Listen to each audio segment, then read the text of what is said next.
ఈ కాలీఫ్లవర్ గుర్తుందండి మీకు? కిందటి బుధవారం తెచ్చాను. కాడలతో కూర పచ్చడి చేశానా, ఆ ఫ్లోరెట్స్ అలాగే ఉన్నాయండి. వాటితో ఈరోజు ఒక 5 టమాటాలు వేసి కూర చేశాను.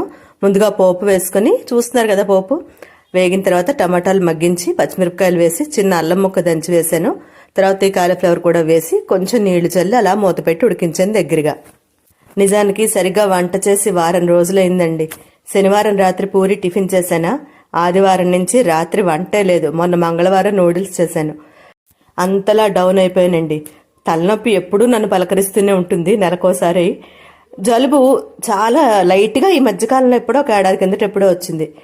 జ్వరం వచ్చి చాలా రోజులైంది, ఏళ్లయిందనే చెప్పాలి. అయితే ఈసారి 3 కలిసి పలకరించేయి. అన్నీ కలిసిన ఆనందంలో ఇంకా వెళ్ళమంటున్నాయి, కబుర్లు చెప్పుకుంటున్నాయి అనమాట. అయితే ఈ కూరైనా ఎందుకు చేశాను తెలుసండి? ఇంత కాలీఫ్లవర్ వేస్ట్ అయిపోతుంది, మా శంకరమ్మకి ఇచ్చేద్దామని చేశాను. పొద్దున్న నేను కొంచెం తిన్నాననుకోండి, నేను కూర చేసరికే 1:30, 2:30 వరకు శంకరమ్మ కోసం చూశాను. ఆవిడ సాయంత్రం వచ్చింది. తన ఇంటికి ఎవరో చుట్టాలు వచ్చారట. పీత కష్టాలు పీతవి, సీత కష్టాలు సీతవి అంటే ఇవేనేమో మరి. అయితే ఆ కూర తీసుకెళ్లిపోయిందిలేండి. ఇంక ఈరోజు రాత్రి కూడా ఇడ్లీయేనండి. 4 రోజులే ఇడ్లీయే తింటున్నాను నేను, చేసుకొని కాదు తెప్పించుకొని. ఇది పరిస్థితి అనమాట. అందరికీ శుభరాత్రి.